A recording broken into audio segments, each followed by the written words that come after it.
কক্সবাজার আমাদের অহংকারের জায়গা, পৃথিবীর বৃহত্তম সমুদ্র সৈকত এটা। সুতরাং এখানে আপনাদের দায়িত্বটা কিন্তু অনেক বেশি।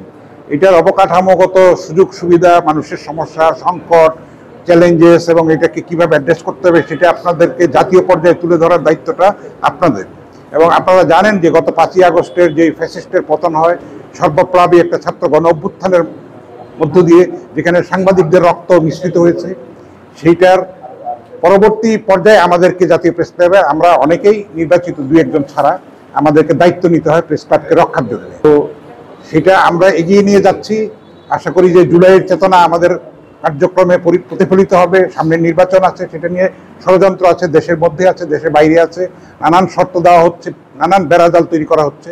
আশা করি মানুষের ঐক্যবদ্ধ একটা প্রচেষ্টা, দেশের স্বাধীনতার সার্বভৌমত্বের প্রশ্নে আমাদের যে ঐক্যবদ্ধ একটা থাকার প্রয়োজন এবং যে জায়গাটা তৈরি হওয়া দরকার সেটা আস্তে আস্তে তৈরি হচ্ছে। মতপার্থক্য সত্ত্বেও আমরা আশাবাদী যে সাংবাদিকরা যেন আরও দায়িত্বশীলতার পরিচয় আমরা দিতে পারি। অপতথ্য থেকে বাঁচানোর জন্য প্রিন্ট এবং ইলেকট্রনিক মিডিয়া যেন আরও দায়িত্বশীল ভূমিকার পরিচয় দেয়, মানে ক্রস চেক করে যাচাই বাছাই করে সত্য তথ্যটা যেন মানুষের কাছে পৌঁছে দেয়। তাহলে ফেসবুক সহ সোশ্যাল মিডিয়ায় যেসব ক্ষতিকর এলিমেন্ট আমাদের দেশের স্বাধীনতা, সার্বভৌমত্ব, সাম্প্রদায়িক সম্প্রীতি এবং সামাজিক স্থিতি, গণতন্ত্রের প্রতিষ্ঠা বিকাশের ক্ষেত্রে অন্তরায়, সেগুলির ব্যাপারে যেন আমরা দৃঢ় ভূমিকা পালন করতে পারি। আমি শুধু সাংবাদিক বাইরে যারা আছে তাদের উদ্দেশ্যে শুধু এটুকু বলবো, সাংবাদিকতার মূল মন্ত্র হচ্ছে মিথ্যার সাথে আপোষ না করা। সব মশার বিরুদ্ধে সুরক্ষা দিতে এলো বসুন্ধরা এক্সট্রিম অ্যারোসল। মশার বিরুদ্ধে এক্সট্রিম সুরক্ষা হচ্ছে সেটা যেটা হবে শতভাগ সত্য। সত্য মিশ্রণ, মিথ্যার সংমিশ্রণে কোনোদিন সাংবাদিকতা হয় না, রিপোর্ট হয় না। সেটা গল্প হতে পারে, প্রবন্ধ হতে পারে, কিংবা কিছু কিছু ক্ষেত্রে রস লাগিয়ে সে ফিচার হতে পারে, সাংবাদিকতা হয় না। তাই আমাদেরকে সত্যের করে তথ্যের সাথে লড়াই করে দিতে হবে। আজকে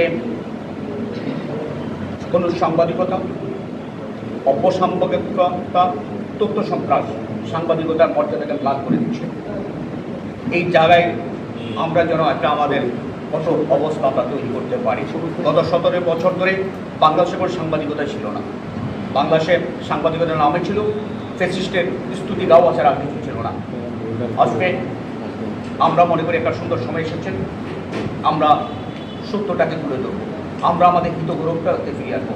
আমরা সাংবাদিকদেরকে যে ওয়াচডগ বলা হয়, সাংবাদিকদেরকে যে জাতির বিবেক বলা হয় এবং সংবাদপত্রকে যে সমাজের দর্পণ বলা হয়, সেই জায়গাতে আবার আমরা ফিরে আসবো এবং আমাদের গণমাধ্যমকে ফিরিয়ে আনবো। আমরা এটা সত্যি কথা বলতে আমার দ্বিধা নেই যে যেই সাংবাদিককে ওয়াচডগ বলা হয় সমাজের অত্যন্ত প্রহরী, কিন্তু বিগত সময়ে সেই নাম চেঞ্জ হয়ে প্যাট ডগ, ম্যাপ ডগ পরিণত হয়েছে। আমরা প্যাট ডগ, ম্যাপ ডগ হতে চাই না, আমরা পোষা কুকুর হতে চাই না, আমরা সত্যিকার অর্থে ওয়াচডগ হতে চাই।